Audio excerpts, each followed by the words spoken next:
അപ്പൊ അടുത്തൊരു വേക്കൻസി വന്നിട്ടുണ്ട്. അത് സ്പാർക്ക് ലോണ്ടറി എന്ന് പറഞ്ഞൊരു കമ്പനിയിലേക്കാണ് വേക്കൻസി വന്നേക്കുന്നത്. ഇത് ഇത്രയും നാളും വന്ന വേക്കൻസി ഉള്ളത്. ഇത് നമുക്ക് അങ്ങനെ സ്കിൽഡ് വേക്കൻസി ഒന്നുമല്ല, അൺസ്കിൽഡ് വേക്കൻസി ആണ്.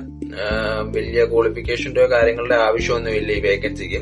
അപ്പൊ ആർക്ക് വേണമല്ലോ അപ്ലൈ ചെയ്യാവുന്ന ഒരു വേക്കൻസിയാണ്. വീഡിയോയുടെ അവസാനം ഞാൻ ഡീറ്റെയിൽ ആയിട്ടുള്ളത് കൊടുത്തേക്കാം. നിങ്ങൾ ചെക്ക് ചെയ്ത് നോക്കിയിട്ട് മാക്സിമം പേര് യൂട്ടിലൈസ് ചെയ്യാൻ നോക്കുക.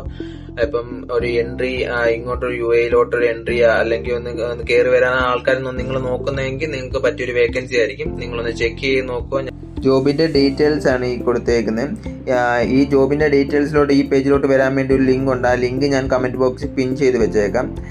കമന്റ് നിങ്ങൾ ആ ലിങ്ക് നിങ്ങൾ കോപ്പി ചെയ്തിട്ട് ക്രോമിലോ ഗൂഗിളിലോ ഒന്ന് സെർച്ച് ചെയ്ത് കഴിഞ്ഞാൽ നിങ്ങൾ ഈ ലിങ്കിലോട്ട് വരും. ഈ ലിങ്കിലോട്ട് വന്നു കഴിഞ്ഞാൽ ഇതിനകത്ത് ഡീറ്റെയിൽഡ് ആയിട്ട് കമ്പനി കാര്യങ്ങളെല്ലാം പറഞ്ഞിട്ടുണ്ട്. നിങ്ങൾക്കത് ചെക്ക് ചെയ്ത് നോക്കുക എന്തൊക്കെ വേക്കൻസിയാണ് വന്നേക്കുന്നതെന്നും ഓരോ വേക്കൻസിയെ കുറിച്ച് ഡീറ്റെയിൽ ആയിട്ട് അവർ ഷെയർ ചെയ്തിട്ടുണ്ട്. അതെല്ലാം നിങ്ങൾക്ക് ചെക്ക് ചെയ്ത് നോക്കി നിങ്ങൾക്ക് പറ്റുന്നതാണ് നിങ്ങൾക്ക് അപ്ലൈ ചെയ്യാം. അല്ല നിങ്ങളുടെ ഫ്രണ്ട്സിനോ നിങ്ങളുടെ പരിചയത്തിൽ ആർക്കെങ്കിലും നിങ്ങൾക്ക് അറിയാവുന്ന ആൾക്കാർക്കാണെങ്കിൽ അവർക്ക് അയച്ചു കൊടുക്കാം. സാലറി ബാക്കി ഡീറ്റെയിൽസ് എല്ലാം അവർ ഷെയർ ചെയ്തിട്ടുണ്ട്.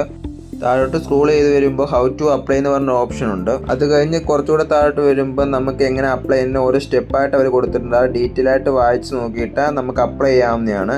അതിനകത്ത് ഇമ്പോർട്ടൻ്റ് ആയിട്ടുള്ള നോട്ട്സ് കാര്യങ്ങളുണ്ട്. അത് കഴിഞ്ഞെല്ലാം നിങ്ങൾ പ്രോപ്പറായിട്ട് വായിച്ച് നോക്കിയിട്ട് താഴെ അപ്ലൈ നൗ എന്ന് പറഞ്ഞ ഒരു ഓപ്ഷൻ കാണാം. അതിലോട്ട് ക്ലിക്ക് ചെയ്തിട്ട് നിങ്ങൾക്ക് അപ്ലൈ ചെയ്യാവുന്നതാണ്.